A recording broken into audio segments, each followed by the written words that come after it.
of St. Mary's County, January 14th, 2021. As we prepare to open for the meeting, here are some of the guidelines. If you wish to address the board regarding any of the license applications, please call 301-475-4200, extension 1234. To provide your name and address for the record, you will then be given an opportunity to speak to the board through the phone conference. All speakers will be allotted 3 minutes to address the board.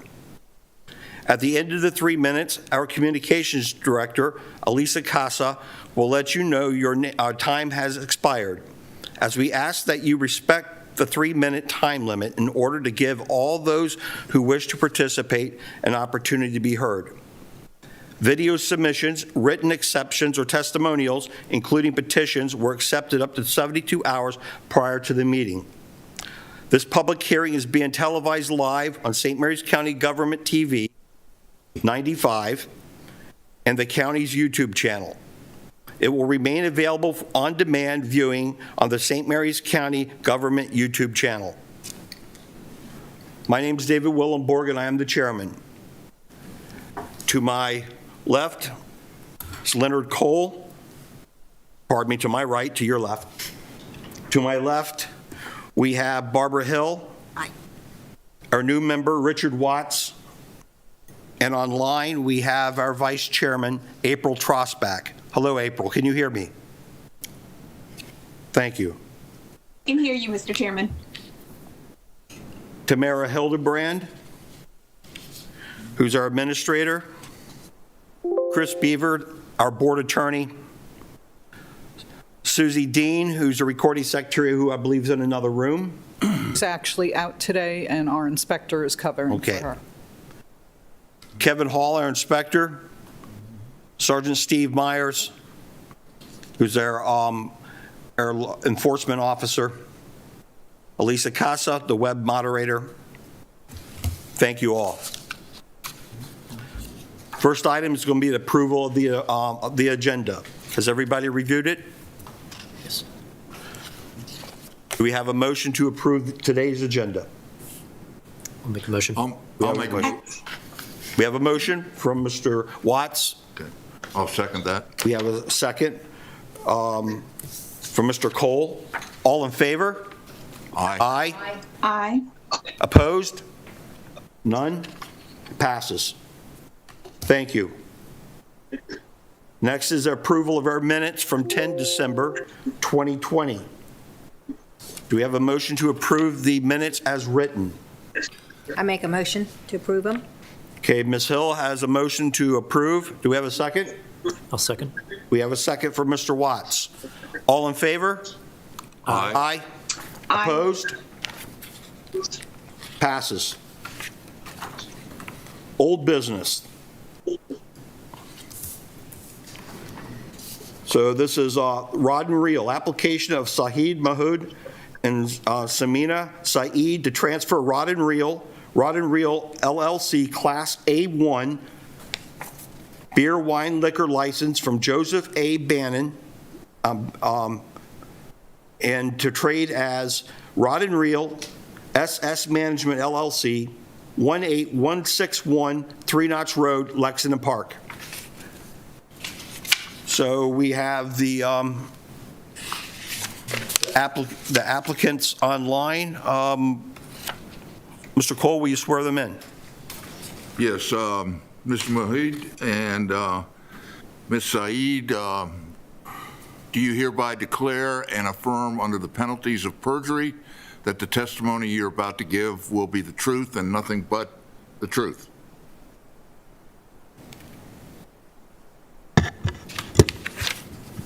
Did you all hear? Are they unmuted, Elisa?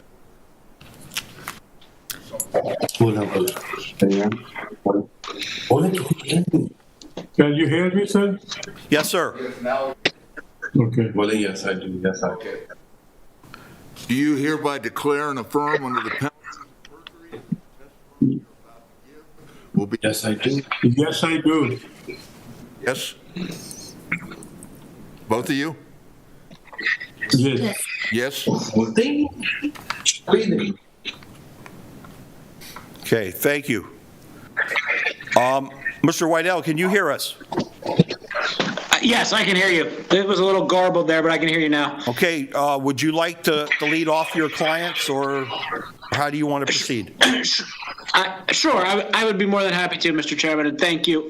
When we were here in December, I believe we went through everything. I'm happy to do so again. The issue that brought us back here was the section 23, the certification, that it appeared the folks certifying that they had known the applicants, there was a discrepancy. It looked like they were certifying the time they had known the transferor, Mr.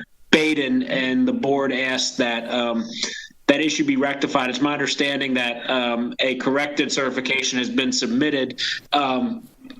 I would certainly be happy to ask Mr. Mahmood and Ms. Saeed if the information provided on the application previously is still accurate, or I can run through the whole presentation again, whichever is the board's preference. I don't, do you have any need to do that, Mr. Cole? No, I don't. I think if we can verify the certification, my only question, Tammy, is does this give us the correct number that we need Yes, for that it does. certification? Yes, it Good. does. April? Or do you need anything from them? I do not. Okay. No, Barbara, no? I'm good. Mr. Watts? Yes, sir. Okay. I think we can go ahead and then just take a vote on this. Hold on. It is a conditional approval. Mr. Mahmood was going to get me a copy of his state fire marshal approval and the occupancy permit. He did bring in the state fire marshal approval yesterday, so what I need from him is just his occupancy, and he was working on that yesterday. Okay. Yeah, we're working on it. So it would be conditional upon the change of occupancy permit. Okay. So I guess we need a motion that we will vote on a 90-day or a 30-day, 90? I would ask Mr. Mahmood or his attorney. 90 days.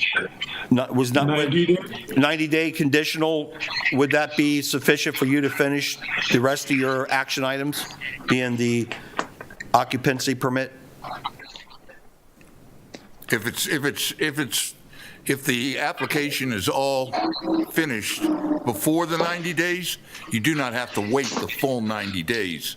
You just simply get with the administrator and everything is then good to go. But if it takes longer than 90 days, then you have to come back to us and ask for an extension, and that's what we're trying to keep you from having to come in here and do.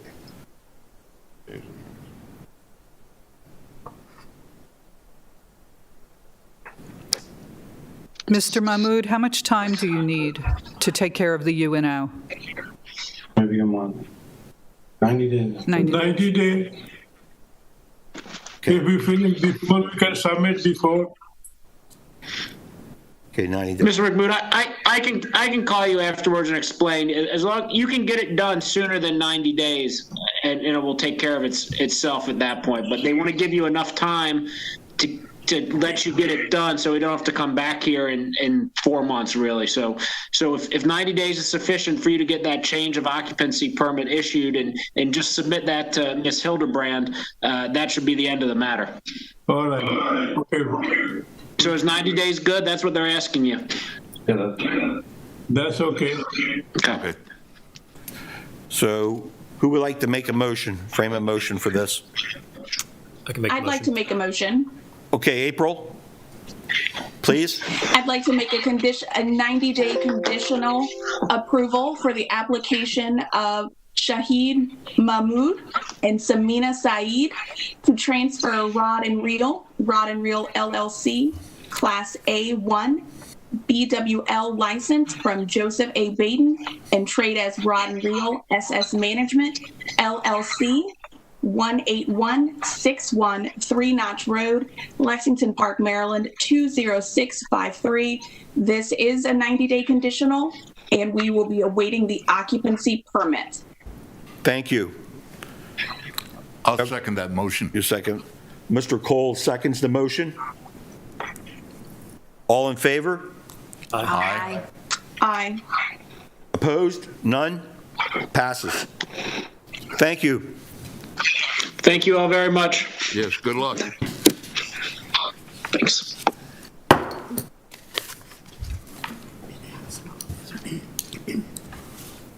Okay.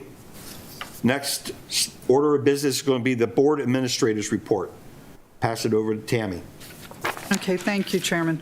I've given you, and I've sent you final copies of the budget for FY22. Mr. Cawley.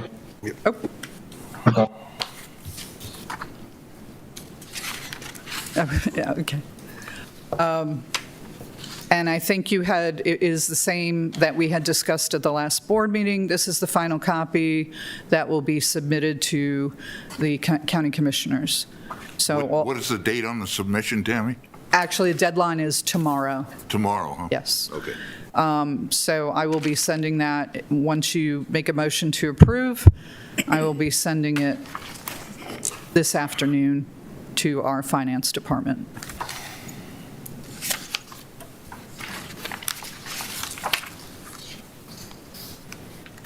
So that's it? That's it on the budget. So I do need a motion for the FY22 budget. We have a motion? I'll make a motion that we approve the budget to be submitted to the county commissioners Okay, for fiscal year 2022. Thank you, Mr. Cole. Mr. Cole has a motion. Do we have a second? I'll second that. We have a second from Mrs. Hill. All in favor? Aye. Aye. Aye. Opposed? None? Passes. Yeah. Okay, and then I'm going to turn over my time, but available for questioning and a little bit of background on two bills that are being sent up. One is a bill proposal. I do not have any bill language yet, being sponsored by Delegate Morgan in order to waive or reduce alcohol licensing fees. And I think it was for bars and restaurants specifically. And the second piece of legislation was Senate Bill 205, which would make the sale of delivery for off-premise consumption, delivery, curbside, to-go mixed drinks, a permanent law. So the Community Alcohol Coalition had sent some information to you and would like to speak to that, as well as Dave Dent from W.J. Dent & Sons, a retailer. Yes, sir.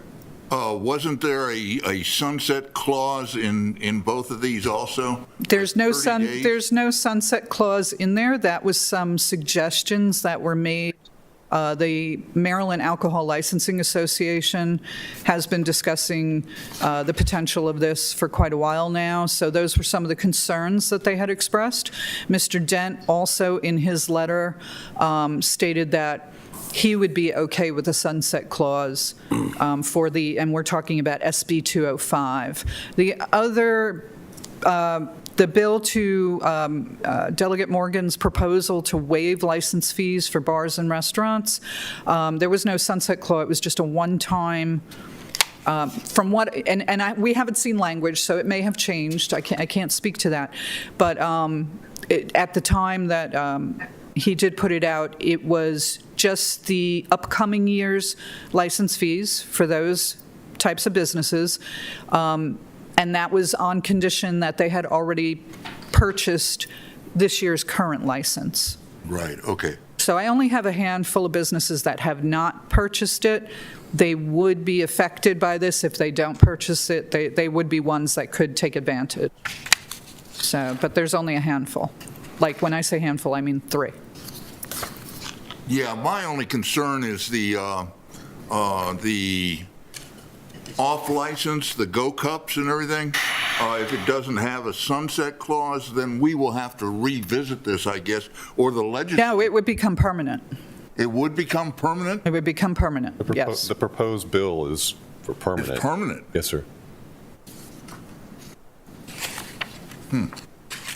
I think that's where one of the problems that we experienced here in St. Mary's County back in the 60s and 70s with the to-go cups. Just my concern, you know. They do qualify in the bill that these mixed drinks would be in sealed or closed containers. So I don't know if that would be qualified Yeah, as a go cup or not, but I'm just. Yeah, but my question is, you know, what a deterrent is that, you know? I don't know. I'm just saying the language. of the Right, bill. right, I understand. There were some concerns, similar concerns with growlers when growlers first came on. Okay. And that was a bill that the state put in, and the Beverage Association had asked the board to support. They were added into that as St. Mary's participating. But the board is always, and I think in this bill as well, provided that they can they can make rules to administer to this bill. With growlers, the board required at a local level in the rules and regs a tamper-proof seal, so that should law enforcement pull somebody over, it would be obvious if it was an open container or not. That way people wouldn't take the chance of being ticketed or brought before the courts for an open container violation. So, Well, once again, that would not be a violation by whoever provided the growler. no, but you have to worry about your customers too. Right, I mean, it the becomes industry worries criminal about their and customers. it's law Sure. enforcement then. Sure. Now, I mean, there could be that issue, though. A business is not allowed to let a customer leave their business with an open container. Okay? Right.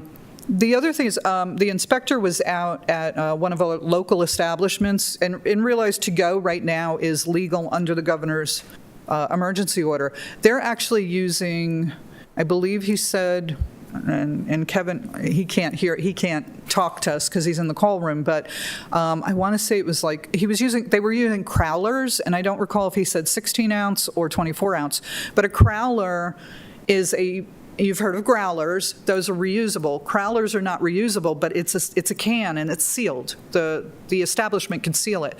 So it's literally a sealed can, like a sealed can of beer. So that, I think that's a great idea that they did that, And that's where we're at right now, correct, Tammy? Well, there's no requirement or definition of what a sealed container is right Oh, I now. see. Right. Okay. So because of the pandemic, because of the pressure it put on businesses, the governor is quite lenient, and the comptroller has been quite lenient on the definition of what constitutes a sealed container at this point in time.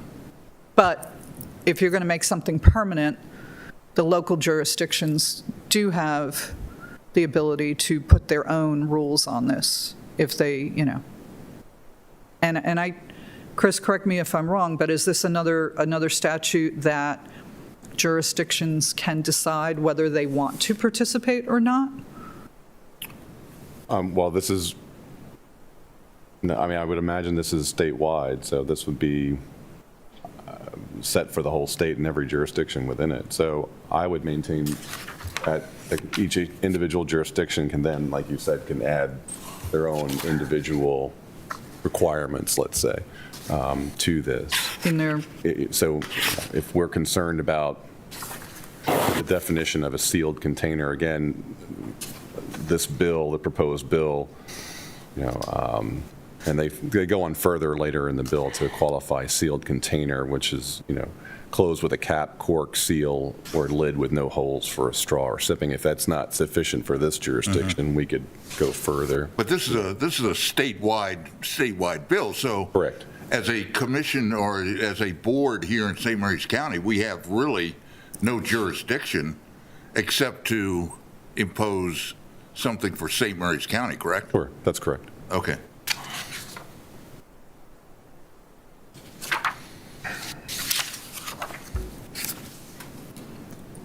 So, Chairman, I don't know if you want to, I would say you'd want to discuss, these are two very different bills. So I would assume that, I know, I believe the county commissioners and Delegate Morgan would are asking me to get back to them how this board feels about the waiving. If you have any information in regards to the waiving Delegate Morgan's bill to waive or reduce the alcohol licensing fees for bars and restaurants. This is just a one-time, it would be a one-time just for this coming year. Right. And that would be legislation. And you only have 3 that have not I only have 3 that haven't, already gotten their license? yes. And all licenses are, I mean, they're still able to operate because under the governor's order, their licenses did not expire. So my concern is the financial impact on the county, where the county commissioners stand on it. This past Tuesday, the county commissioners had a meeting, and Delegate Morgan, I was invited as well as Delegate Morgan, explained that it was a little bit difficult, technology, we have certain limitations. But the county commissioners did vote to support it, and but they were looking also to look for some more information. But as far as the impact on their fees, they were not. This didn't seem to be an issue. It was not brought up that it was an issue. They felt that was negligible. So that's something we as a board can do on our own. We already have the authority under the governor's order to be able to suspend or reduce. Reduce or waive in part or full the fee, correct? So, guess I'd like to hear from each member what their thoughts are on it. Go to April first. April, what are your thoughts? I just had one question for the 3 that have already paid for their license this year. Would we, depending on what we decide, would they be refunded whatever the reduced amount would be, or refunded completely? Okay, it's 3 that have not paid, and... Okay, 3 that have not paid. Right. Otherwise, everybody's paid. This would be for the license year starting May 1. Okay. Okay. I just needed that clarification. Sorry about that, guys. I don't think this is going to impact either somebody who's a new applicant. That's not been decided yet either, has it? No, there's always a lot of little things as you go, in the daily, day-to-day, that you're like, oh, how do we interpret it for this event? But I would imagine that it wasn't the delegate's intent, based upon what I've seen, to do that. If he's saying that you have to have paid for your 2020 license in order to qualify for a 2021 forgiveness, I don't think he was looking to target new applicants, therefore. yeah, I agree. I think his intent was to help the businesses that have been struggling through this last year. Already. Yeah. And it's only for This year. restaurants And bars. and Restaurants bars. and bars. But it also has to be with the purchase of some kind of food, correct? No, this is just the waiving of the fee. This Oh, is I'm not, yeah, sorry. that's okay. I know, sorry. believe me, you and I are mixing, I've been doing Yeah, it all yeah, week, yeah, don't yeah. feel bad. Understand. And it won't have any effect on any one-day events? No, yeah, or- it's not going to be for the salons or our art establishments or our, what's the other, our one-days, our nonprofits. Those don't seem to be included in this. Right. And I wasn't sure on the golf course, because that's a municipal golf course, so I'm not sure if they would even some of our liquor stores have, they have an off-sale license, but they are food providers. So I'm not sure, even within the agencies, when we do this, we have a definition of what a bar and restaurant is, but our definition is not necessarily the same definition as the health department. They may expand it, Ours is basically based on their alcohol sale and consumption, not just their food. So there may be some blurring of lines here and there, and Right. I don't know. Mr. Chairman, should we make this conditional upon definition of, obviously we're doing bars and restaurants, but once again, like Tammy said, the golf course or off sale from liquor stores, that sort of thing. Should this be something that's conditioned until we have an understanding of who the law applies to? Well, this is actually not about the law. This is a discussion that there is legislation, but we can act upon it now. Well, if I believe that's the- can clarify, so there is a proposal by Delegate Morgan to present a bill to do this. So this board is considering that proposal, whether they would like to support it, oppose it, or do nothing at this point. And I think that's what the delegate and maybe the county commissioners are looking for from this board to see where the board stands as far as that proposed bill. Do we have a copy of what Delegate Morgan has put forward? There's been no proposed actual language at this point. Okay.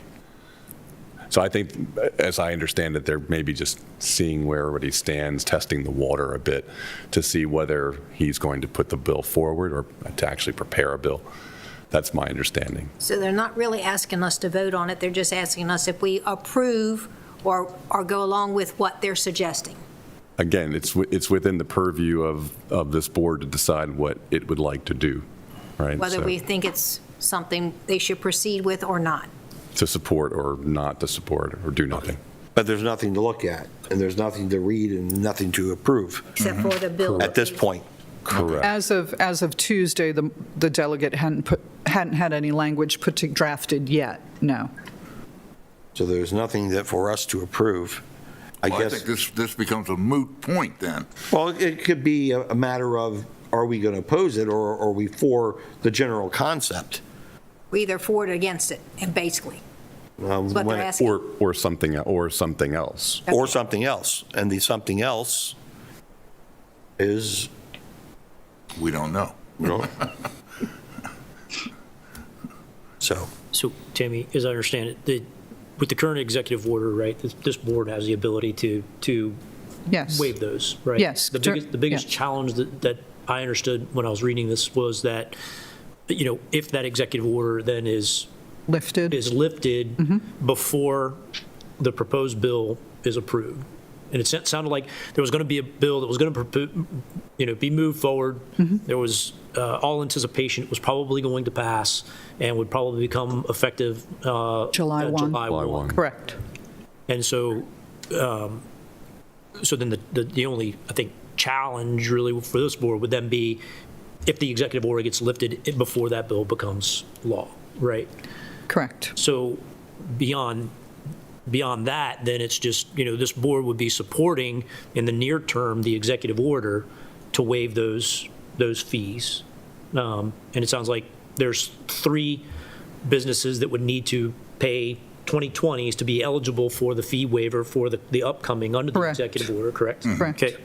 And then beyond that, the only other concern then would be how does that impact, revenue stream for the county? But it sounds like the commissioners have already reviewed that and said, not an issue. So, so from that perspective, given all of that information, if the funding is not an issue, if we have 3 folks that we just need to explain, hey, you can fall under this and be exempt if you bring yourself into, compliance with 2020. From my perspective, I wouldn't see any issue with saying, yeah, let's approve that or, not oppose that, and to allow under the current executive order, those restaurants and bars to have their fees waived. And then, again, the only challenge will then become if before the legislation becomes law, if the current executive order gets lifted, there may be that kind of in-between period where we'll have to Yeah. figure out something to either, petition the governor for an extension or, Well, Currently, the language in the bill, in the orders state that once it's lifted, and of course, there can be amendments or rescinding, and the governor, at his will can change this, but currently, the language states that should the governor, when the order is lifted, they have 30 days to, renew their licenses or purchase their, there's a 30-day grace period there. So, yeah, it's just a challenge right now because it is a renewal. Most licenses throughout the state run out April 30th, with the exception of, I think, 2 other counties have a different time frame. And that was just the timing, like if his bill becomes effective July 1. Although I think I've seen in the past that they've pushed bills. I know I've seen them go out to October 1, but I think I've seen 1 or 2 in my time here that they've pushed to like May 1, which actually would be more apropos, but I don't know. I still believe that that's, from a timing perspective, it's a consideration because our applicants have to have their application in by March 3rd. By March 3rd. So even if this bill is proposed and presented for the legislature, it's still not going to become effective until July 1st, which is after the renewal period. Now, and to answer with the renewal period, that's just your renewal application, which you would have to do anyways. Right. Because we have to issue you a license, whether under Delegate Morgan's waiver, you still need a license. So we are putting out our renewals. We're mailing them out tomorrow and we will be calling all our licensees and saying, please just file your renewal. You don't pay with your renewal application. You don't pay until the licenses go on sale April 1st. And then you have from April 1st, normally without penalty, April 1st to April 30th, because your license expires normally April 30th, and then you still have from April 30th to May 30th to pick up that license before we void your renewal. However, with like this past year, we didn't charge anybody any late pickups or anything like that. Everything was waived under the governor's order. So, so technically, the March deadline, there's no payment made at that time. Okay. And we're basically we're going to call all our licensees. I know the inspector's been telling them when he goes out. I've talked to a few, and we'll be making formal calls next week, telling them, please just file your renewal. Even if you're not sure you may be locking the doors for good, just file the renewal because we don't know what's going to happen, and that's one less thing you have to worry about getting done within 30 days. Mm-hmm. So. And correct me if I'm wrong, so we'll say June 3rd is an arbitrary date that the governor would lift his order. Then since the collection period is ended already for the year, that's the end of it. There's not going to be any collection after the fact. I would say that this year, the majority of our licensees paid for their license by the end of June and picked up and paid for their licenses by the end of June. Because we didn't think it would last this long, and they didn't want to be overrun with bills to pay. But when I put my application in, I pay. No. So what's the date that I have to pay by? Starting by April, you can buy your license starting April 1st. And the last day to buy my license? Without penalty, April 30th. With penalty and not being able to sell alcohol, May 30th, May 31st. Because you remember, their license expires on April 30th. Right. The existing license that they have. So June 3rd, though, my question is on June 3rd, if they changed the rules and they said the executive order's gone,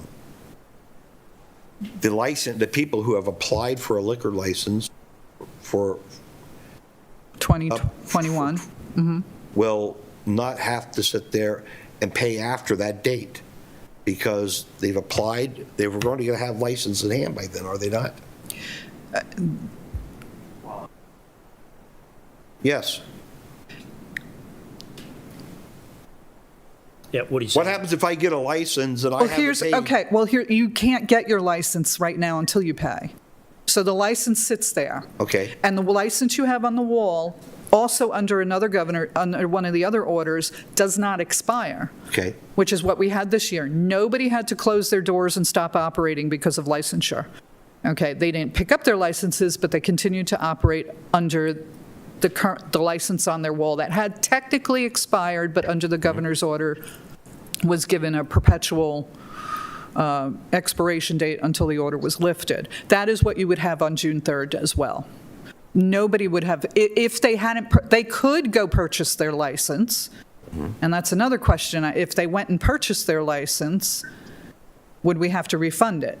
You know, I mean, it gets sticky, you know, it's too many things. But I think legislative session ends middle of April. I think most of our licensees would wait to see if the delegate's bill was approved before picking up their license. And then, yes, at that point, they would pick up their license, and let's say June 3rd, they hadn't picked up their license yet. They were running on their 2020 license. I guess at June 3rd, when the governor's orders was lifted, they would be able to go pick up their license. And if the delegate's bill was passed and they were a bar or restaurant, they would pick up their license with no fee. Okay. Does that make sense? Yes, ma'am. Okay. Do we know when the proposed bill, I guess, is going to be brought before, to be legislation? No. I mean, it's just an idea right now, right? Not that we've been told at this point. Okay. Right. So it's no more than an idea right now. So, I mean, that definitely makes it difficult, you know, for us to really, you know, kind of, I mean, at this point, it's more just kind of interesting, and maybe something that, you know, Mr. Chairman, that I would suggest that, you know, we just kind of keep an eye out on over the next 2 months, right? Until we know more, you know, because if this potential bill, proposed bill, doesn't ever come to fruition, well, then it's all a moot point and everything is normal, right? Everybody needs to apply for their license as they always would, and they would then need to pay for their license during the April timeframe, as they always have, and we would proceed as, you know, as business as usual, right? So it only becomes, you know, kind of an issue if this bill actually gets proposed, or proposed to be a bill. So I don't know that we can really do much of anything until we know more whether this is actually going to even be brought forward to be legislation. I would say, and Chris, correct me if I'm wrong, but the feeling that I'm getting is that Delegate Morgan's going to put something up. He's gotten the support. The county commissioners say they support this. Of course, they're looking, you know, they want a little more detail of who this affects, who it doesn't. But I think they've already given their support behind it. I don't believe he's the only delegate, or there are other counties, I believe, whose delegations and legislators are also proposing similar bills. Yeah, nobody has a crystal ball, right? So, I mean, as well as, if your question is, we don't even know if he's going to do this, if I were a betting person, I would say, yeah, the odds are in the favor that, yeah, it's probably a 99% chance that he's going to put this through. So do we want to sit there and, I guess for the record, sit there and just ask people they look upon this as favorably as an idea? That's, yeah, you're not voting. Correct. I don't think you're voting or making a motion on anything. I don't think there is anything to make a motion on, Right. to be honest. Right. I mean, unless they wanted to do like a formal letter of support or something like that. Correct. Basically, opinion. But I guess the question becomes, what are you supporting? You know, you're supporting the idea, or you're Concept. The concept. Of the concept of relief, Right. you know. And just to clarify, right, under the governor's order, right, the governor has given local licensing boards the authority to suspend fees until Yes. that state of emergency is lifted, right? So Correct. in addition to supporting, opposing, doing nothing with regard to the proposed bill, this board could take another action, and that is to Do it on our own. do it on your own. Yes. And I know there was just Chris, I had asked you, and I know there were questions asked about, well, if the governor lifted that order and just this board, did the Delegate Morgan's bill did not go through or he did not submit, and the board decided to waive the fees partially or in full, if the governor lifted the order, then would those fees have to be then charged for? The discussion has been with Mela, and I know a lot of counties have already put in that they're going to waive these fees, not legislatively, just by the governor's order. Our understanding in Mela was once you waive the fee, it's waived, and there's no givebacks. I think that's challenging. When you read the language of the executive order, which basically says, the provision says, any such suspension shall be effective no longer than the duration of the state of emergency and the catastrophic health emergency, which doesn't say the authority ends, it says the actual suspension ends. I'm just reading this as a plain language, definitely, looking at it plain language, and that's. I mean, we do have Jeff Kelly from the comptroller's office who tries to interpret a lot of the governor's orders for us as best as he can. And his take has been, you have the authority to waive it and you have the authority to do what you want with it. And there's never been question about that portion, that what is it, number 3 or C or whatever it is on that order. 1C of the order, yeah. Has never even been approached. Now, we have a Mela meeting tomorrow, and I will be asking, what everybody's taken. Hopefully Jeff will be on, and I'll be asking if he can get clarification on that, because that is a big deal. No, I think that's a very big deal for this board, especially because if this board were to take action and say we're suspending or waiving fees under the state of emergency, and let's say the governor were to lift it tomorrow, right? Does that suspension of fees still exist? Which goes back to my question about the licenses. I think that was your point, Mr. Chair. That was where I was trying to get to. So if we were to do something like this, to suspend, when the people sit there and come see you and they give you their applications, and we're not collecting funds, are we issuing a new license to them? And if we've already issued the license inside the emergency declaration, it's a done deal, is it not? There's no way to go back. There's no mechanism to go back and try to collect it. You've issued them a license. It would be tough. I mean, it would be tough. Now, I'll give you an example. During normal, no COVID, okay, if we have had licensees purchase their licenses and their check bounce, we will then give them a certain amount of grace time to please go take care of that, go bring cash or a money order to pay for your license. And if they fail to, we will go and confiscate the license until they pay. We have done that. And we'll bring that up to the board at the following meeting. But technically, at that point, if the check is bad, there's been no payment for the license and they shouldn't have received it. That would be the only recourse we'd have, to try and enforce payment for this license. Now, I also, and I'm not a lawyer, that's why we've got one, suspend and waive mean two different things to me. Suspend is a temporary thing. Correct. Waive, to me, is permanent. I would agree with that. I think if you're suspending, suspend is more of an authority issue, right? If you're suspending authority, right? Whereas waiver is waiver if you're completely waiving something. So again, I think the language in the order is a bit ambiguous, and I think that does create an issue for us as far as how long the quote-unquote such suspension, what that really means. And because, again, not to play too much of a lawyer with you, but when I see delegation of authority to suspend fees is the title of the provision, and then they talk about such suspension, that talks about the suspension of the fees, right? Not the suspension talks about the fees, not the authority, right? So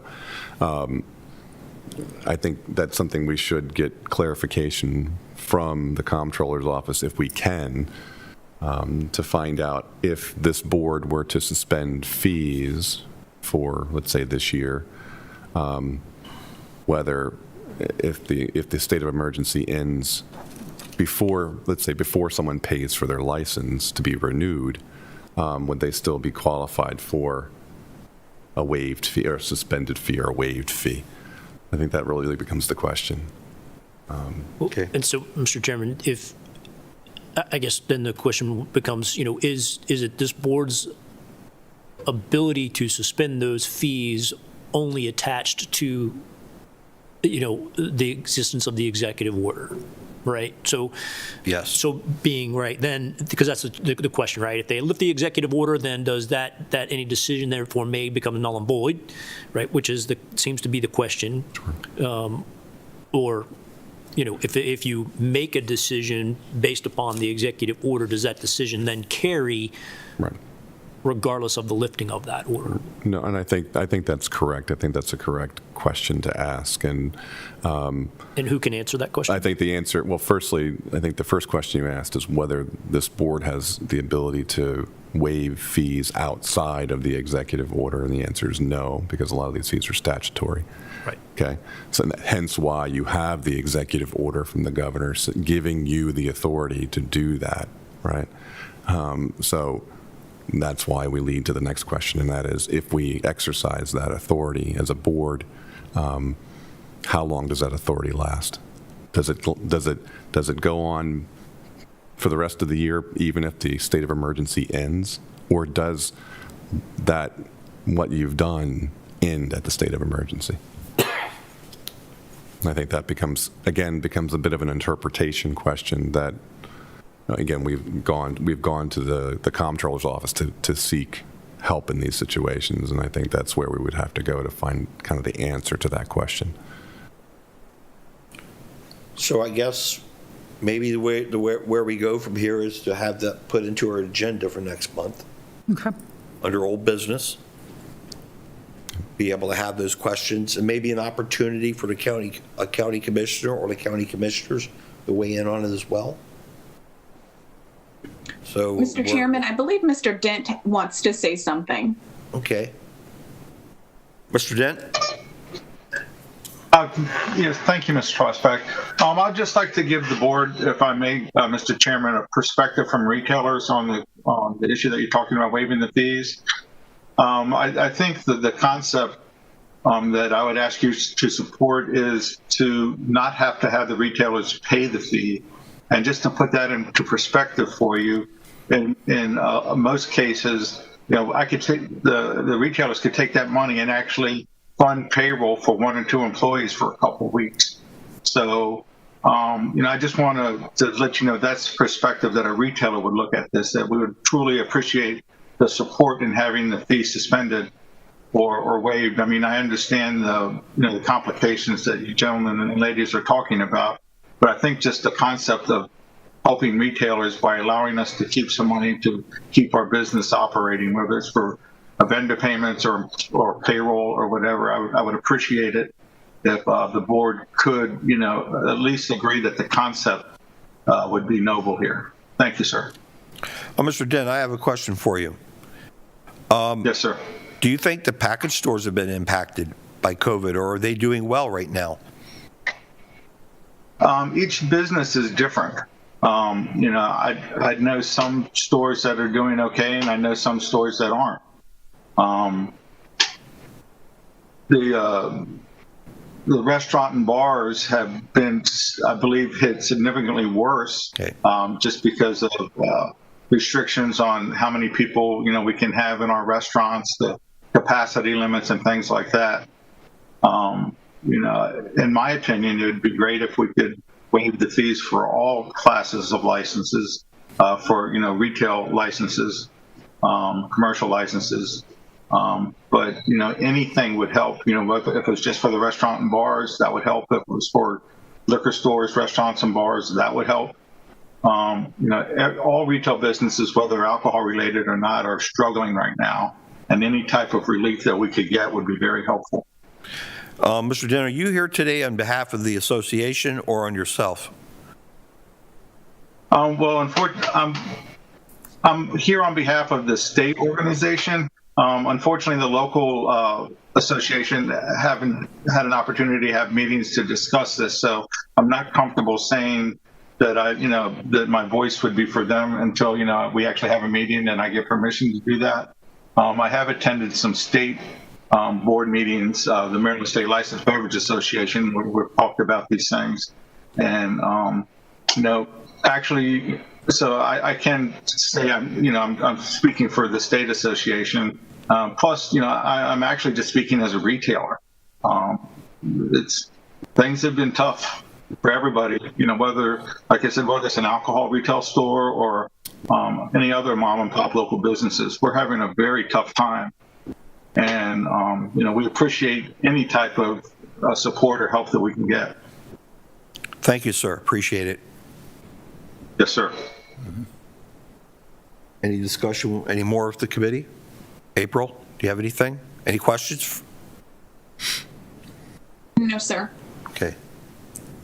So can we put this on the agenda for next month, old business?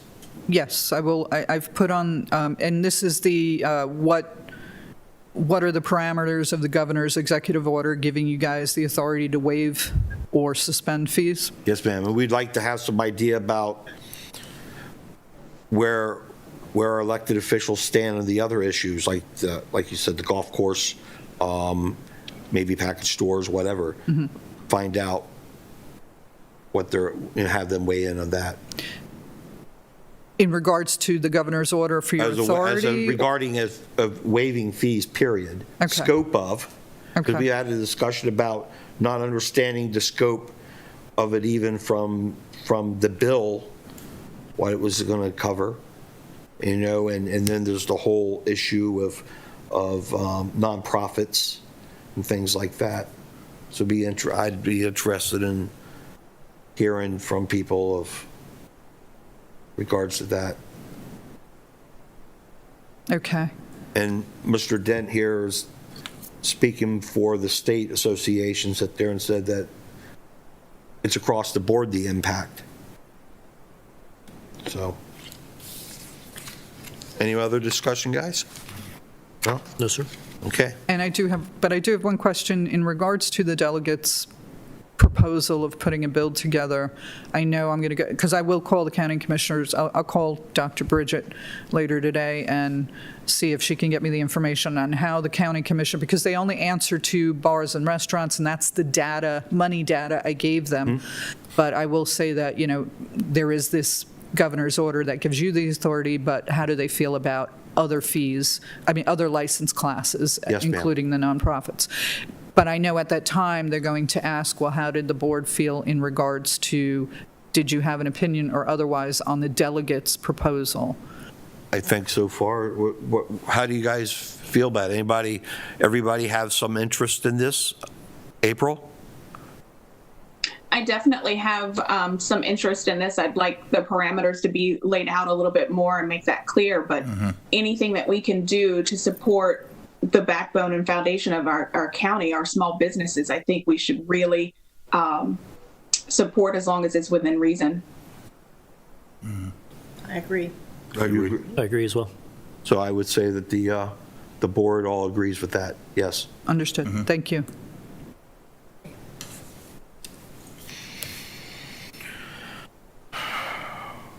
So the other bill, And this you do have language for. The bill has been drafted. yes.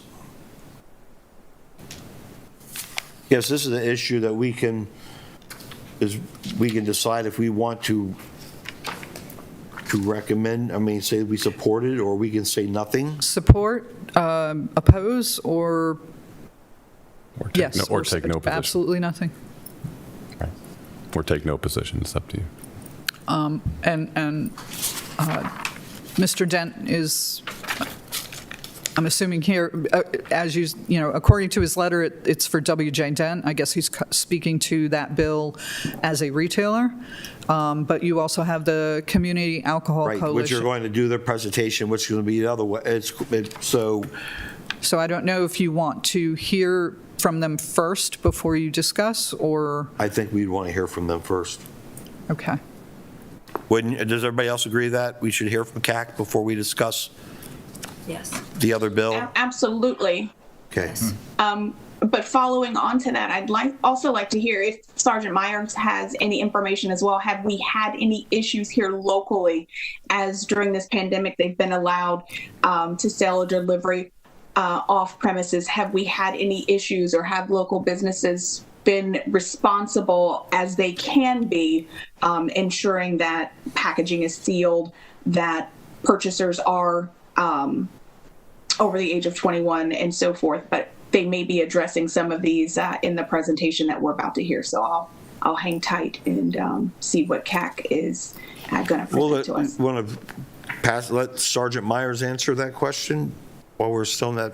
Yeah, if that'd be great if he's got any deets on that.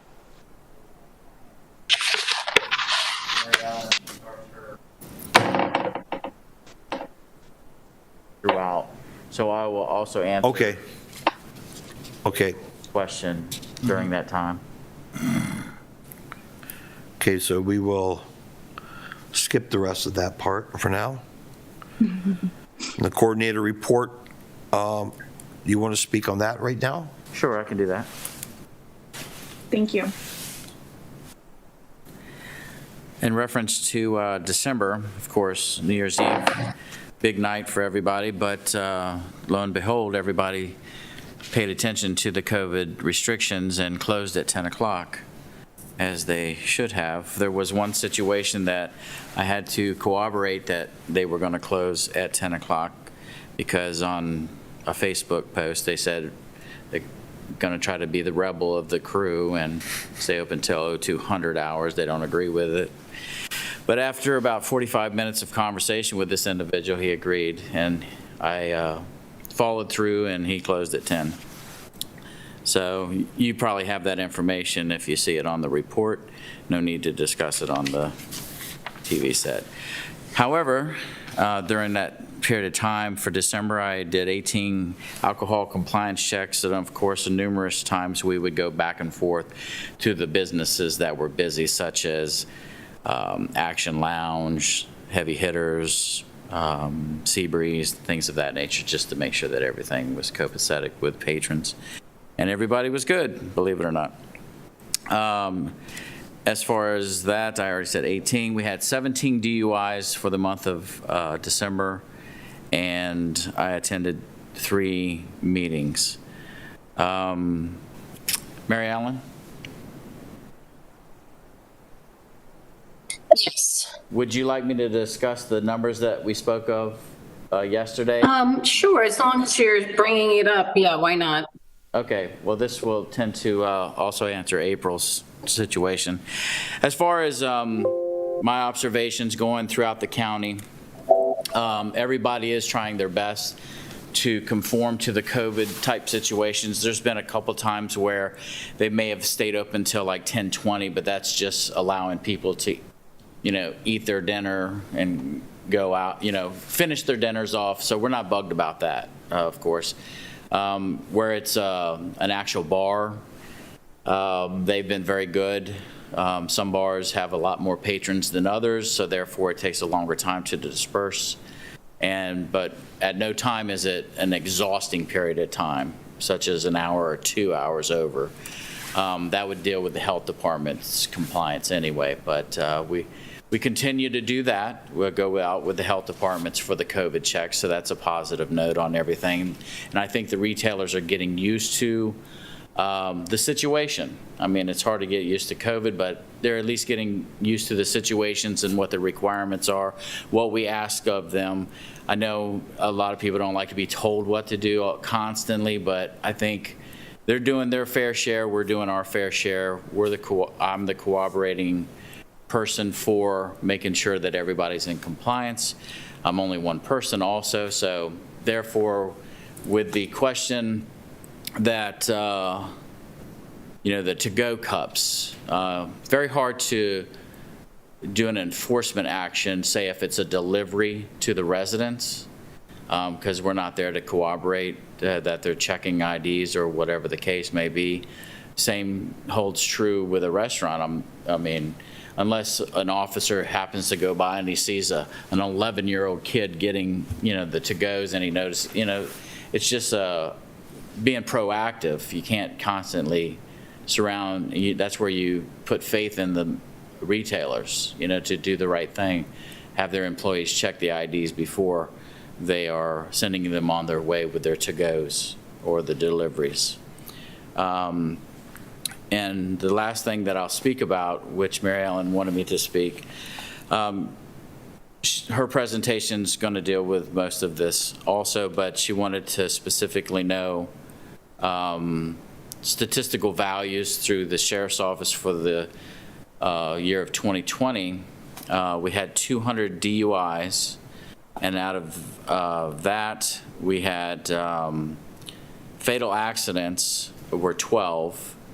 And out of the fatal accidents, so far there's 4 that were alcohol-related confirmed, but I was informed by our traffic safety officers that there's a possibility of a total of 6.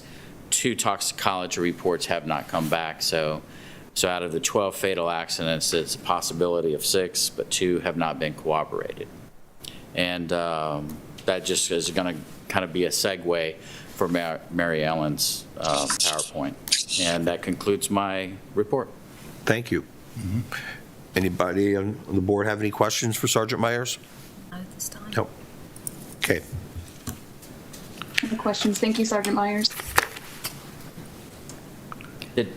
I couldn't hear. Was that April? He said thank April you. 5th. Did I answer everything that you needed? Thank you. And I knew I'd get that and then a little bit more once Mary Ellen gets started. So not sure if they're going to put the PowerPoint up, but I believe you all have a copy of that. So looks like they're setting that up now, which is great. Thank you so much. So just good afternoon to the Alcohol Beverage Board members. I haven't been in front of you for some time. Chris Shea, our CAC coordinator, is actually reassigned temporarily to COVID duty. So I'm filling in for him today. And that's sort of indefinitely until we know sort of where this pandemic's going to go. So related to that, obviously, the timing of this bill, I work for the prevention. I'm the prevention supervisor for St. Mary's County Health Department, and I'm just responding for the CAC because I've been facilitating that for Chris as well. And this is in response to the Senate Bill 205, state or sale or delivery of off-premises consumption or to-go drinks. And so I just want to give you a little background quickly. The CAC was formed in 2013. It's composed of community members, including alcohol retailers, law enforcement, college administrators, the hospital, healthcare providers. So anyone who takes an interest in our community and public health. And as it relates to alcohol and our mission of addressing issues related to underage and binge drinking. So alcohol use, we know during the pandemic has gone up tremendously. So also substance use of different substances. So we know that people have been suffering from mental health issues as well. So we are definitely seeing an increase of use on the rise. And so we realize that there's a huge economic impact to our states who, but also the public health implications may outweigh, some of these things that maybe we're trying to push through legislation. So we want to just, give you the information so that you make an informed decision about whether or not you're interested in supporting this or not. In the next slide, please. So if we look at, effective marketing of alcohol, we know that there's billions of dollars put into alcohol marketing. So, you know, you look at a small county like St. Mary's and prevention funds, like, you know, what we're up against. We know that it's a tremendous task to try and, you know, make an impact and get the word out and bring awareness to our community about the impacts of underage drinking, binge drinking, alcohol misuse, and drinking responsibly, and how important that is. So, you know, and of course, with the digital age, we know that this is really easy to get the message out to younger folks, right? And the way they market and package items is more appealing. So it's, you know, as I said, a challenge for prevention programs and the Community Alcohol Coalition to try and make sure that, you know, everybody's doing the responsible thing. So next slide. The World Health Organization is just talking about alcohol consumption. It's, you know, it's associated with disease, right? Higher risk of disease and mental health disorders. And people should recommend people should minimize their alcohol consumption at any time, particularly during a pandemic, right? Where we're most susceptible to any sort of negative impacts of alcohol. Next slide, please. So this is, and I'm not sure if you had an opportunity to read this. This is from one of our St. Mary's College administrators. So she's talking about the impact on college students, and she does have a lot of concerns about, you know, she wanted to share with you and about how the policy could decrease the likelihood of patrons entering the establishment where they would otherwise go to drink socially. The law gives them incentive to drink off premise where there isn't a bartender or bouncer to act as a bulwark against sexual harassment and assault, health emergencies, and other types of violence. So we know that many times when individuals indulge in over drinking, that they may become more violent. So this could impact like what's actually happening on campus there, instead of maybe where it would normally be done in a social environment in like a retail establishment, a bar or restaurant. So she also is worried about the increase of buying alcohol for someone underage. So we see that in a lot of surveys that were done with college students that were 21 or older who were purchasing alcohol. So we just feel like that might be a higher risk as well, you know, for individuals who are underage. And that it does a disservice to service workers, so the to-go, when they don't come in and actually purchase alcohol inside the establishment. And then, you know, many college students are wait staff, so they rely on those tips and for income. So she's concerned about that, as well as how that would impact college students. Next slide. So, you know, we see how that, you know, yes, of course, you know, many jurisdictions already taken advantage of this, and including the state of Maryland with a temporary order. So we understand that small businesses need to be supported. But is this, you know, something that needs to be permanent, on a permanent basis?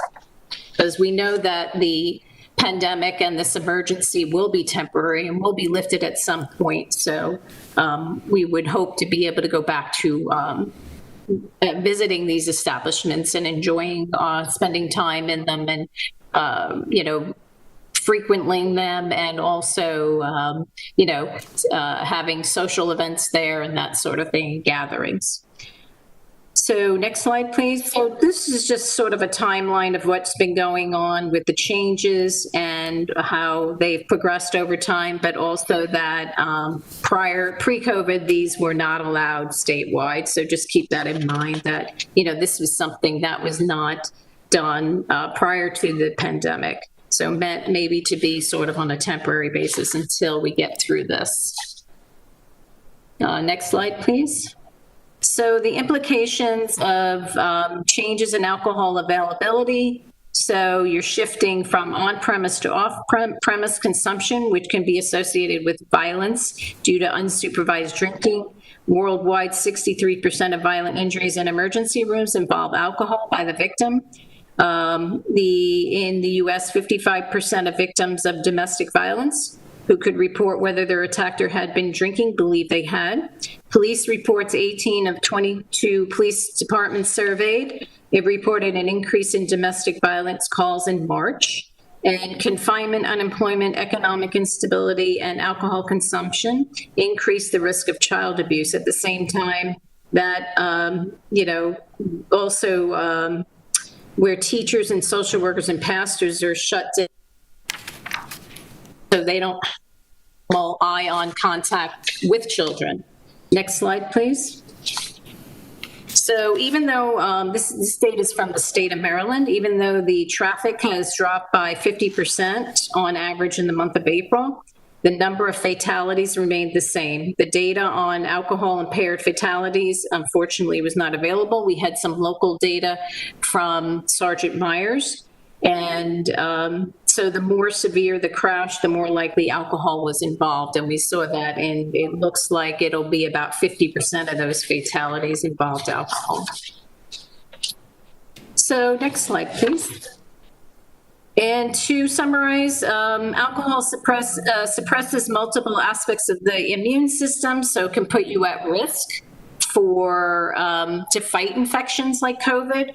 Off-sale premises are considerably accompanied by an increase in police calls for domestic violence and emergency room, presentations of child abuse, and people are putting in place of patterns of drinking to cope, which obviously is not, is a negative impact. So we know that related to disasters and natural catastrophes, that alcohol use and disorders increased. Well, these were post-effect some of these disasters was an increase in alcohol use disorders and youth drinking 1 to 2 years after the event. So this can have long-term effects. The impacts and the easy access to alcohol can, certainly increase the risk of this. If you look at one of the handouts, there's, and I'm sure you were able to review that is from Montgomery County. You can see that the mystery shop, which is something we've used, which is educational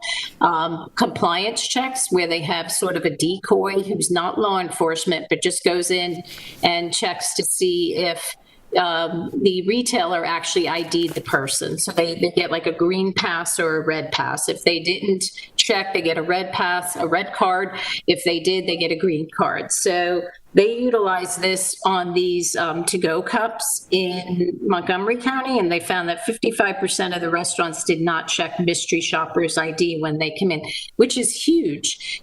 As I said, we've done that in this county, but not with the to-go cups. And our compliance rate was always high 80s or in the 90s. So to see 55% when you go to the, move it to a to-go type of setup is really shocking to see that. So I think that it's also 15% of the restaurants told mystery shoppers that an ID would be needed when picking up an order, so only 15%. So that's looks like when they were asked upon placing the order. So obviously there's a lot to do. There's a lot of impacts when you're looking at a to-go operation, including, stressors and impacts on law enforcement and their enforcement of that. So just a lot of things to consider when moving to setting something like this up permanently. As I said, we are concerned with public health and underage drinking, binge drinking, and that's really our goal here. We're all part of this community and certainly care about our small businesses, and this is not, any sort of, this is just things to consider when making a decision about, supporting this or not, and whether or not it should be permanent. So that's probably all I have, but thank you. Thank you. Anybody on the board have any questions? Well, I just found in Mr. Dent's letter to the board here, his reference to the fact of supporting limits to keep the amount of proportion to the amount of food ordered for carryout or delivery. And he used and cited an example of no one should be ordering a small pizza and a case of beer to go. He cited that as being something that should be taken under consideration.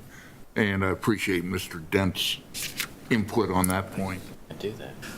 Mr. Cole, just that is actually one of the items that the MELA group has been discussing, and some of the flyers that, I'm sorry I didn't give you a hard copy for the meeting that Mary Ellen was referencing, were things that I had already sent you from our MELA meeting. But that was one of the, what Mr. Dent is speaking to was one of the questions. The problem with, from our perspective, and I'm sure Mr. Sergeant Myers will agree, to say, the example he gave, well, there's a lot of different food, is it 1 cup of wonton soup with, it's very arbitrary, to try and to enforcement is a challenge. No, I think what I was doing was just simply pointing out. But I agree with you, because we're also talking restaurants are required by law to have a food alcohol ratio report where they're selling more, their daily receipts are higher in food sales than alcohol sales. Correct. So, yeah, I agree, because this could really skew that report. Mm-hmm. A hamburger and a gallon of Mai Tai. Right. And then, of course, now you're talking, does this interfere with, does this muddy the lines of catering? We have catering licenses. Of course, I don't see a muddying there, because our catering requires an actual event, something you go to somebody's wedding venue or something like that. That's a catered event. I don't mix that up with delivery or curbside. But there was some question about, would this allowance being permanent interfere or kind of muddy the waters between the catering options? So I personally didn't think so, but there were some counties that were concerned about that. And then I guess there's the whole public intoxication thing. The bill talks about you can't deliver from one licensee to another. Correct. But, what's to stop somebody, a third party, delivering to a state park, county park, ball game?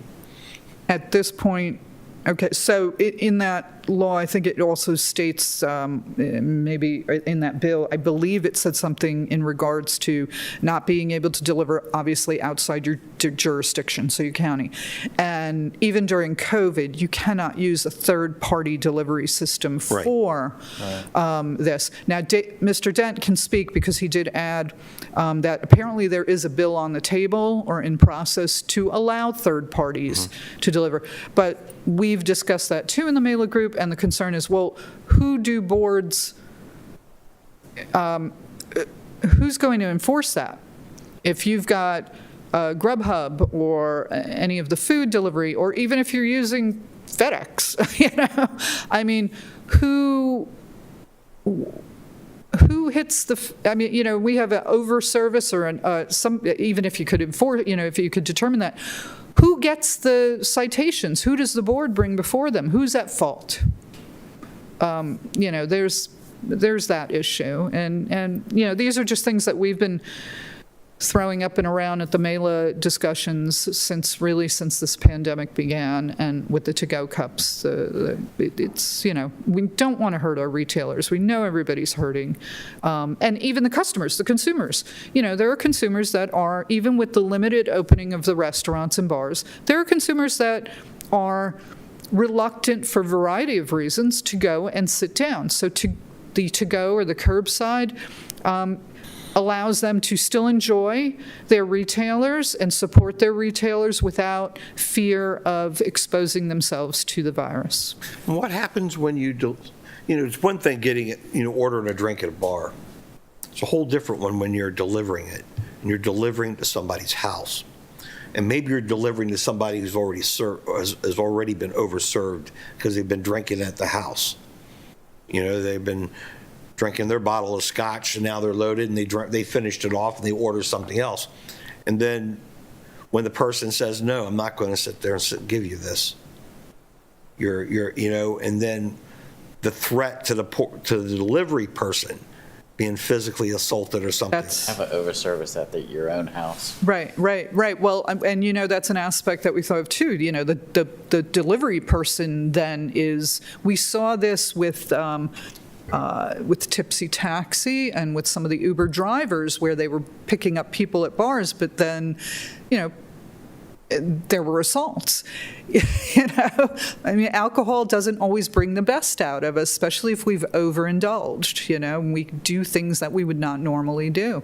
And we've had incidents, and I didn't even think about that in delivery. And then if you deliver and nobody's home, they'll generally, they'll give the pizza to the people there, say, or take it home. Are they going to take home 2 Mai Tais? Or is it going to get dumped out? How does the business deal with that? I think we. A lot of questions. What if, yeah. A lot of I think you could what if, I mean, you could do that with regard to any situation there. I think that's kind of What a, if I mean, situation? you could legally go to the corner, carry out and get a Oh. piece of beer and a pizza. Although I did see on the news a delivery person who brought, they put the tip, you pay online, you pay with your credit card or whatever, and the tip she felt was not high enough, so she would not give them their food. She would not leave their delivery until they increased their tip, and she wound up taking the food back, which I found ridiculously amusing. That would be a. So the language in the bill, I didn't print that out, the copy that was sent to us last, but I thought there was a provision in there that the counties had to provide the approval for them to do that. And that's what I was asking Chris on. I believe you said before that that wasn't the case, but I believe the language implied that there was something. We weren't allowed to charge. Right. that's just saying a local licensing board may not charge a license holder an additional fee for selling or delivering alcoholic Yes. beverages in accordance with this section. That's But there was as it went through the different, on-premise, off-premise and all that, I thought in one of those it said that they had to have authority still from the Local. from us. A lot of Senate bills say that, like, they govern the county commissioners. If the county commissioners sign on with it, then it's St. Mary's County approved. I do know, and this is another question I will bring up to Mela tomorrow, because there are a handful of jurisdictions that have already said they will not be opting in. So if it's not a It choice. read to me looked like we could opt in or not. I think that's the assumption of the other jurisdictions. It would have to say it, as the authority, your local authority would have to. Yes. Because I think that was in a lot of other bills, not just alcohol and stuff. To give relief on taxes for police, fire, and rescue. That was approved 3 years ago, but the local authorities, which are the county commissioners, have to approve that for it to be for police, fire, and rescue here, and that didn't happen. Yeah, I see what you're, I believe you're talking about in 4-1107, A23 for, I think this one is for on-premise. License holder has registered and received written authorization from the Exactly. local board. And I believe there's language similar for the on-off premise. Exactly. That's not talking about this bill. That's talking about that individual specification. I thought we were talking about this was the 205. 205. Yeah, I understand it's Bill 205, but what I'm saying is, are you talking about the application of 205 to each individual jurisdiction? I think your question was, if I understand correctly, was whether each individual jurisdiction has the right to implement or not implement Yes, this. that's the question. I don't think that's the answer, That's the case, okay. but I could be wrong. And what I'm saying is I'm hearing from the other. It doesn't have a primer in here that says, excuse me, that says each individual jurisdiction has the right to implement or not implement this. The qualifier is, from what I can tell, is this section applies only to a license that authorizes the sale of alcoholic beverages for on-premise consumption only at restaurant, bar, or tavern. But there are provisions within that section talking about the delivery, with regard to the license holder has to be authorized by the local licensing board, but it's not saying that Okay. you can choose to adopt this or not adopt it. I guess that's the point. And we have asked there are some counties that already allow delivery. They have a delivery permit. They'll still be able to they charge a fee. You can see it in part of this bill, the old language there, retail delivery. Because we were like, well, how do you keep even track and enforce? They have delivery logs that are required, and they're going to expand that for this, if this bill passes. So we've already received share, the county, the jurisdictions are very happy to share. It's kind of like having the keg book. If you sell kegs, you have to have a registered keg book. So it's the similar, and then the inspectors go in periodically when they do their inspection and check these delivery logs, just to make sure, well, that they're checking IDs. There's did you check the ID? And, it has, and it actually has, for restaurants, because we're like, how do we know if they're ordering food? How do you know? And so that's why they have the delivery logs as well, because they actually have to attach the receipts that state X amount of food, X amount of alcohol. So you see the order. So I don't think there's any action to be taken on this right now, is there? Again, and you may want to give Mr. Dent the ability to speak to this bill as well. I think he had, I don't know if you want to, but like Chris has said, your action is either a letter of support, a letter of opposition, or nothing at all. Right. Mr. Dent, do you have anything to add? Yes, Mr. Chairman, thank you very much. Without taking up too much time, I would like just to review some of the points that I had stated in the communication that I gave with you.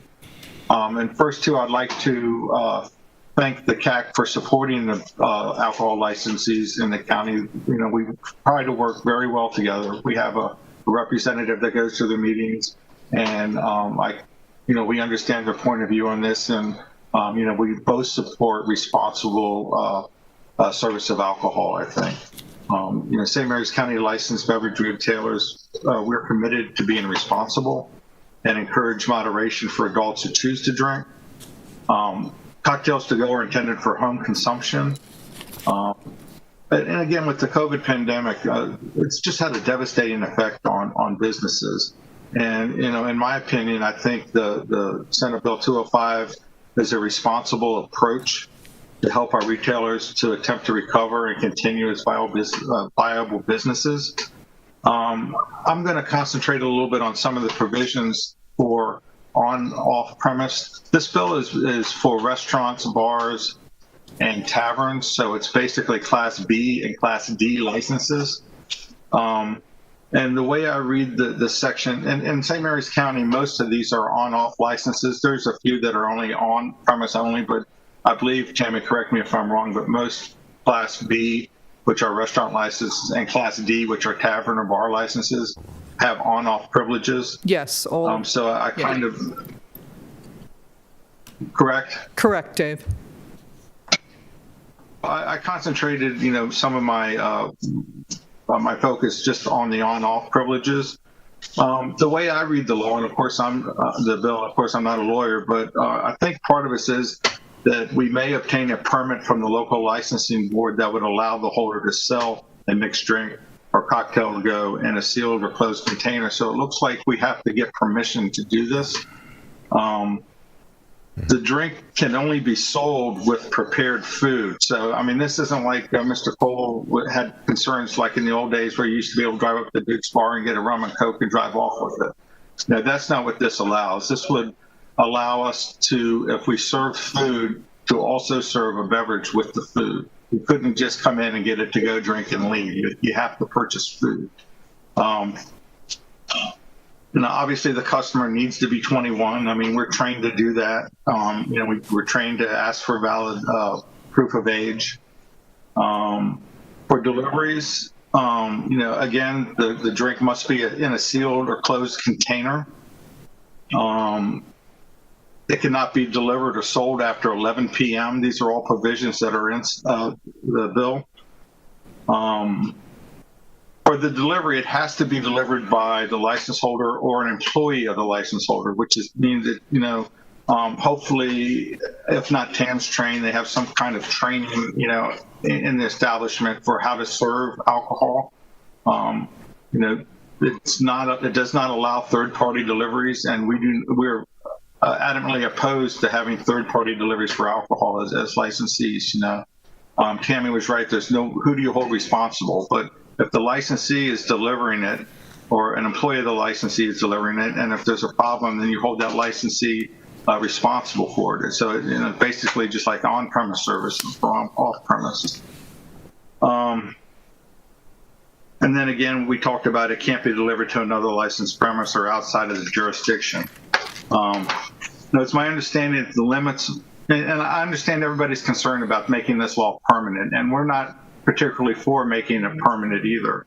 It's my understanding there's going to be a lot of some more subject to debate and discussion, and we would support limits that would put an end cap, maybe a sunset on this after a year or something like that, just to at that time just reevaluate if the pandemic's over and we can go back to the way we normally do business. I mean, believe me, we'd like nothing better than just to have 100% capacity in our bars and restaurants and have this go away. But until then, it's a lifeline to a lot of retail businesses where our revenues are way down, and then this is just a way, as long as everybody acts responsibly, to continue having a revenue stream. And again, I already said, we would oppose any third-party deliveries at all for alcohol. We're just, that just doesn't make any sense to us. So I think this is a responsible way to help continue, to support the local businesses. We're concerned, just like the CAC is, that this doesn't get abused. But on the other hand, we would like to have an avenue, perhaps, to have another viable stream of income until we get through, the pandemic and the problems that everybody are having. So with that, I appreciate your listening to my opinion, and I'd respectfully ask that, you consider supporting this, even if we did need to make some adjustments to it, such as putting in a sunset provision. I don't know how you would put a proportional ratio of how much food you could buy to alcohol. I mean, a common sense approach to me would be you can't order a small pizza and 15 cases of beer. I mean, how do you enforce that? I don't have the answer, but I appreciate you guys, the board, for the time. And if you have any questions, I'll be happy to try to answer them. Anybody have any? Thank you, Mr. Dent. Anybody have any questions? Mr. Dent? So I guess this bill is going to evolve. It's already been pre-filed. As the language that you were given, that's what was submitted to the legislature, Okay. the General Assembly. So that's the way it's going. They can always amend it as it goes through the process. That's true. So They'll have, well, hearings are going to be tough, but yeah, they'll have hearings. they got to make it through committee, so. Right.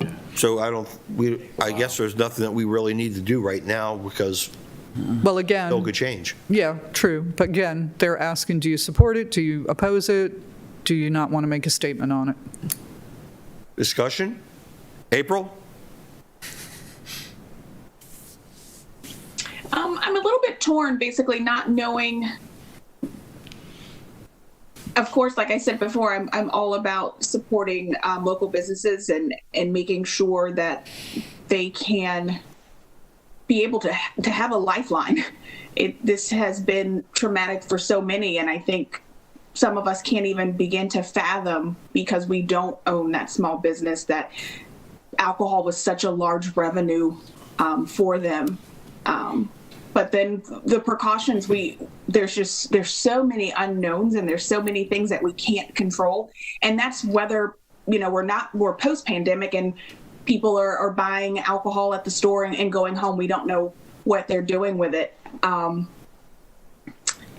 support, personally, I support the concept of it. There would just have to be so many things that I would like to see within the bill, that there are so many extras and precautions that they're trying to implement. I don't know how we can ensure all of those things are done, but I support where they're trying to go with this. My question, I guess, would be nothing that any of us could answer, but would there be a need for this post-pandemic? Would there be a need when things are back to normal. For the retailer. And now we've put into a bill that we can always just order over the phone or that sort of thing. So because I can't make a decisive decision, I guess I would say I can't really say either way as of yet. Okay. Appreciate that. If I may, Mr. Chairman, from my perspective, I would say I do support it. I agree with April that, I think other provisions such as, what Tammy had mentioned with respect to the inspections of the delivery logs and things of that nature, and making sure that there's balances between the amount of food and the amount of alcohol. I see almost kind of two separate issues between what CAC presented and what, the bill's proposing. And by that, I mean, the language of the bill is it's pretty straightforward, it's pretty clear. There are definitely a lot of, kind of precautionary things of, what you can and can't do, right, in order to do this, safely, and, eliminating third-party, type things and making sure it's, as Mr. Dent did an excellent job at summarizing and articulating it, what you can and can't do seem to be pretty clear. But that also, in support of this, is absolutely going to help, again, those small businesses, which, is going to not only increase revenue stream, but also then increase employment, right? Which then also keeps hopefully more people from sitting at home and having to have these vices and being gainfully employed and being less depressed and things of that nature. And that's where I say they're two separate issues, and that the things that were listed in the CAC's presentation, people are, across the nation are struggling, right? Emotionally, financially, and people, depression is through the roof, right? The rate of suicides is through the roof, and people are finding vices, right? Whether it be through alcohol, drugs, pornography, you name it, all of that is up, right? Because people are just struggling, and so, I don't, and that is just absolutely unfortunate, right? And I would love to see, a bigger push for how do we help, help people get through those struggles, and.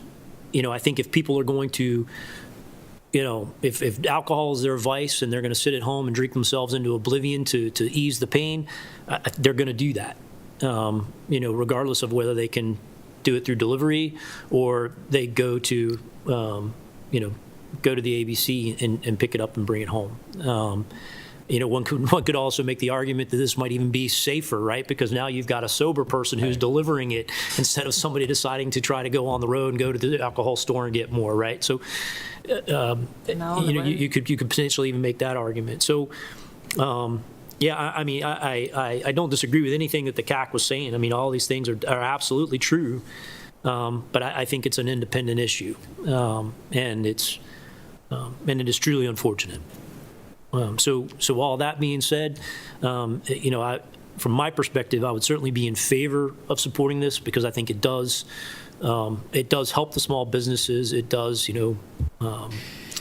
increase those revenue streams, increase potential more employment, and just keep those people surviving, right? At least, the businesses and the people that they employ. So that's my perspective. So? I'm in support of it. I work part-time for a small business, and I know how they're suffering. And, there are limitations, but there's always going to be what if. And down the road, I'm sure there'll be amendments made as far as to whether or not if this thing is lifted and everything goes back to normal, then maybe it'll all be, no more home delivery of alcohol. We don't know that. But we need to support our community. Everybody's suffering. And if we can help them in any way, that's how I feel. Okay. I'm supportive. Better? Yeah, I think I'm just in agreement with what's been said here. Once again, putting forth a bill, doing the best we can with what we've got, and bills can always be amended down the road. So it's anything that we can do to help the community, I'm all in favor of it. So this bill, though, we're doing this already. This bill has already been presented. No, I mean, The activity. The activity is happening right now. Well, in more widespread, Right. without limitation, correct. So passing this doesn't necessarily help business today. Doesn't help them get through COVID-19 because the restrictions the governor's already laid down the groundwork that they can do this. They're doing it. What this bill's going to do is to allow it to continue after COVID-19. Right. So the bill doesn't have a sunset clause in it. If this bill gets passed, it's going to be the law of the land post-COVID and beyond. So that's my stand on it. Businesses already have the benefit of being able to do all these activities. They can deliver a Mai Tai to your house right now. But of course, this bill's going to sit there and decide in 2 years from now if they can deliver a Mai Tai to your house still. And there's a lot of questions in regards to it. I think it's more of a sieve of a bill. It's basically some ideas and some concepts with no detail. So I am against it as it's written right now. Mm-hmm. Now, I think that hopefully when it's debated and other people sit there and chime in, it might have a sundown clause in it, and it's going to last for a year or something like that, but it doesn't now. Mr. Dent, didn't you say at one point that that's possible? Yes, it's my understanding that there will be some debate and discussion about the specifics in the bill. And like I said, we support actually putting a sunset provision in this. Again, we're looking to preserve these privileges for retailers to get us through COVID, not necessarily once the pandemic is over. So if they would put a sunset provision in it, whether it was a year or whatever the limit is, and at that time, if everybody felt there was no need for this, then the would go away. And if they thought that it was still valuable, after the pandemic happened to be over, and if the business model was working, then at that time they could decide and have the discussion whether they wanted to continue it or not. My opinion right now is I think that I would encourage putting a sunset in the bill just so we had that option, and not necessarily make it permanent, but allow in case the governor order, executive order is lifted. We're going to have a hard time even after the COVID crisis is over for a long time to get back to being profitable businesses.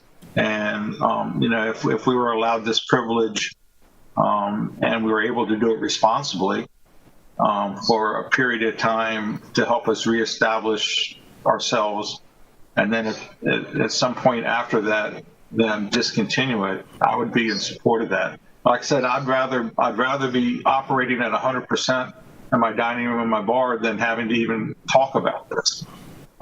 So I would support a sunset provision. Now, the information that was sent to us, one of the things that was stated was that there's only 2 states that allow it. There's 30 states right now that are conducting business this manner, but it's not law. There's 2 states only that actually do this. That's actually, I guess, codified and they do it. So I don't even know how much data is available to look at to see, what the effects are. Because 28 states have been doing this, I guess, during COVID, and maybe 2 did it beforehand. I'm not, That was on the.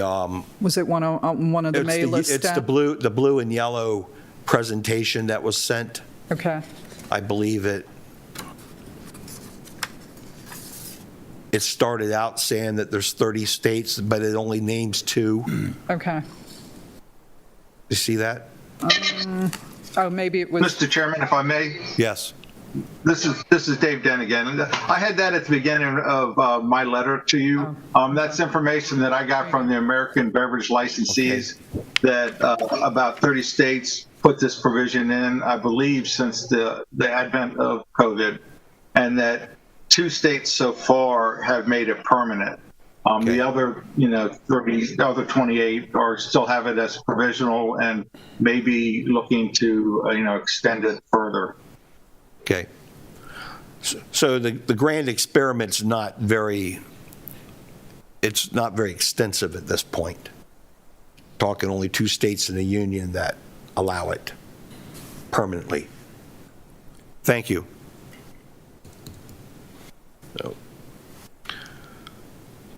So where do we go from here? Do we want to take a vote and you guys are going to support it, or do you want to table it for more information and follow it as it evolves, hopefully in Annapolis, and that next month or in March that they will present a different bill that might have a clause in it for a termination date of it? Or it's your committee. Can I say a little bit about it? Yes, sir. I guess it's up to the individual of your mindset of how you're looking at COVID, and even after COVID, we're going to have a new norm. And that new norm is, say, hey, we used to go out all the time. Perhaps we're not going to do that anymore because of what we learned from COVID. So therefore, you have to make a decision. Is this delivery the right thing to do to make the retailers more profitable?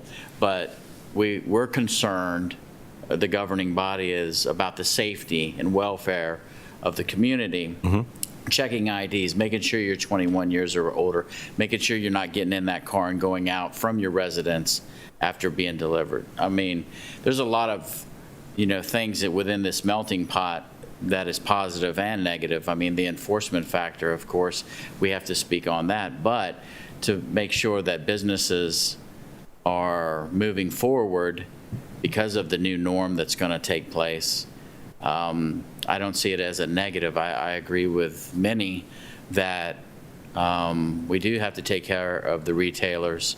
And also, Mr. Watts pointed out what I was going to say earlier is sometimes you have to look at it from the perspective of they're taking responsibility by ordering it to be delivered to their house so they don't have to go out on the road and make harm's way for others.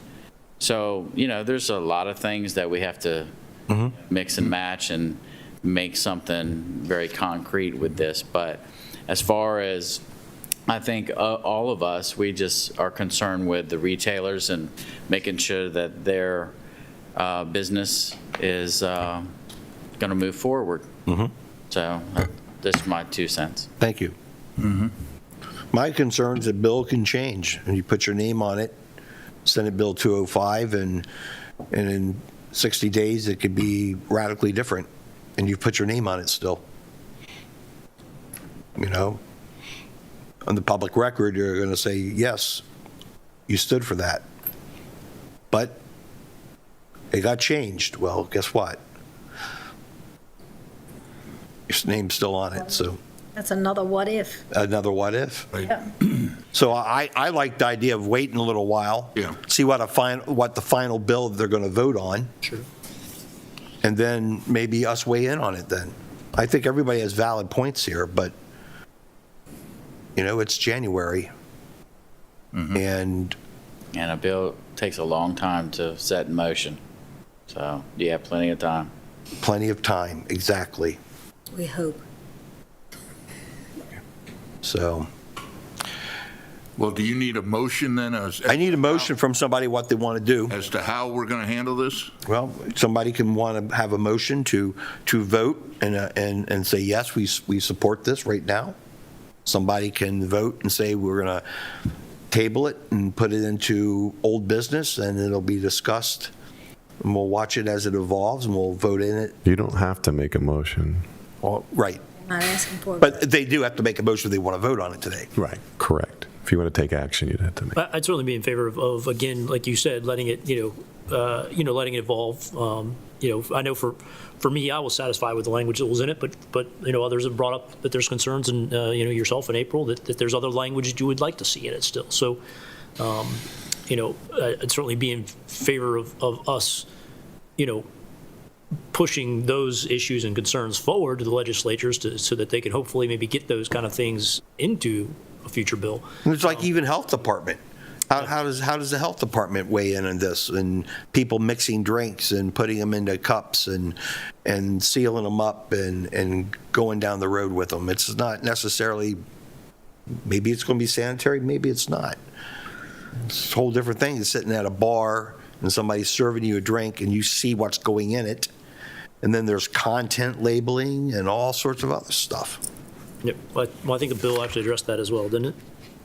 As far as sealing it closed. Sealing it closed. That's not the bill, that's the letter. Yeah, this is just a thing, but Yeah. I thought he might have touched on it there. But for some reason, I thought I remember in the bill there was some labeling that had to be involved as well. But I did ask about labeling because with the growlers, the state required certain, like a Surgeon General's comp statement on there and how many ounces it was, that kind of thing. And I did ask somebody, and unofficially, his comment was, well, when you do to-go food, either you're buying carry-out or a doggy bag or whatever, he said, there's no labeling on your T-bone from Outback to go home. There's no labeling on the container itself. Right, but it's in the menu. Okay. Right, normally that's menu, how many calories and all that Right. kind of stuff. So. I mean, I know jurisdictions will have questions on how big No. the container is. I mean, listen, I joke about it, but one of the questions I got during COVID for to-go drinks was, can we sell it by the pail or the bucket? And I said, what size?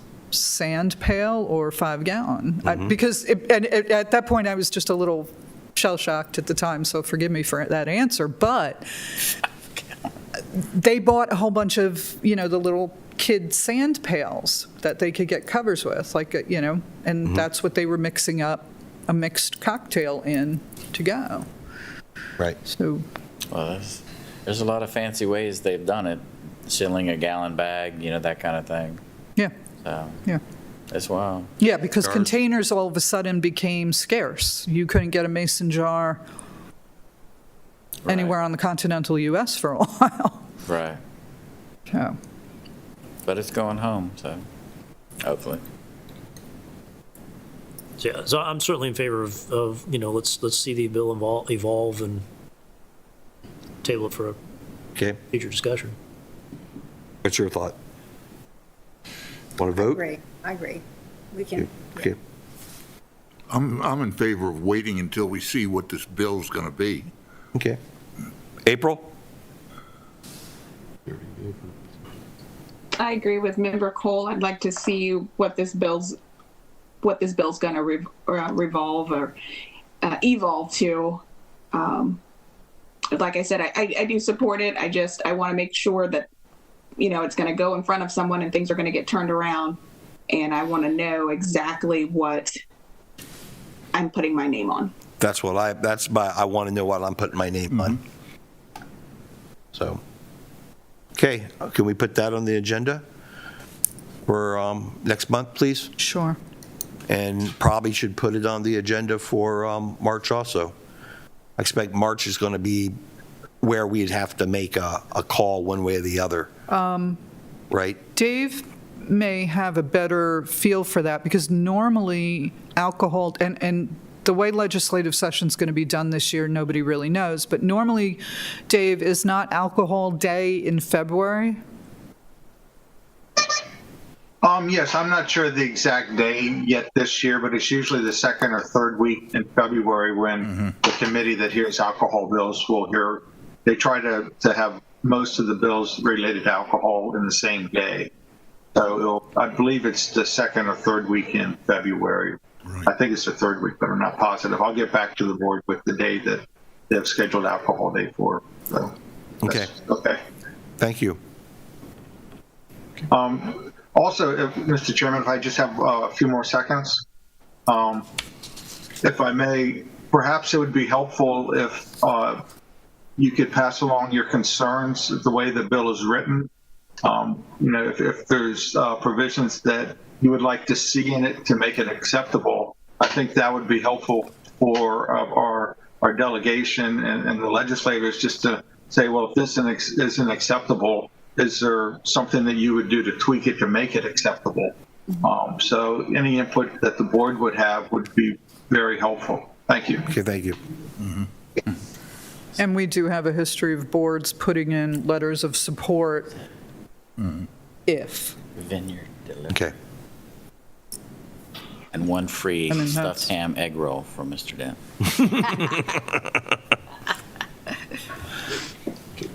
As a member of the Alcohol Beverage Board, you cannot take a free egg roll. No, you can't. Okay. Nor would I offer it. Very good. But I still may drive down there to get a few. That's good. So, Mr. Beaver, I don't know if I made a mistake or not.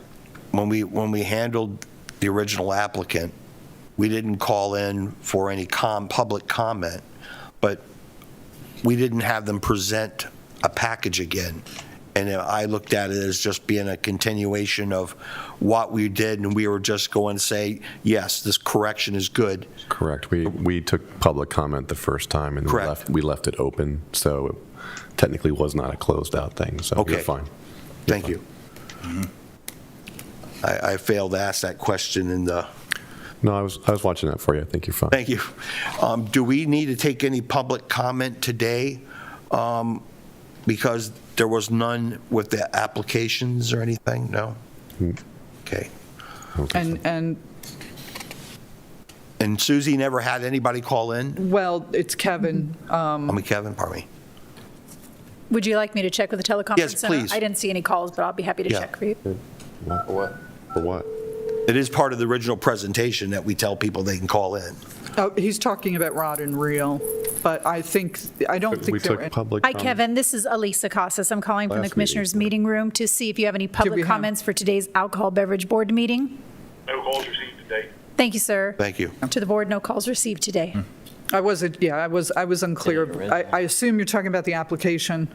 I was actually assuming, also sitting there talking about paragraph number 1 of the script. Right. If you wish to address the board regarding any of the license applications, and we just didn't do that. I just want to make sure nobody called in Yeah, we're for fine. the record. You're fine. But yes. Board members' time. Anybody? No? April, do you have anything? I don't. Okay. Hopefully you don't feel left out being on video land there. I do. We have a new member. I wasn't there to meet him. I just had too many of the day job meetings going on to get there on time. Okay. It's all right. She just got to. It's hard, it's hard to sit there and make sure that everybody's part of the discussion sometimes when you're not looking at them, you know? You did a great job including me today, so Okay, thank you. I appreciate Take it. care. Good. She got a new puppy she got to take care of. Excellent. I do have a new baby. Good. We have 2 of them at my house too, 2 I'm sure seniors. We'll see Just you in adopted. person eventually. So, Yes, next month. Yes. so do we have a motion to adjourn? I'll make a motion to adjourn. We have a motion from Ms. Hill. Do we have a second? I'll second that motion. Yes. Member Cole, seconds. All in favor? Aye. Aye. Aye. Ayes have it.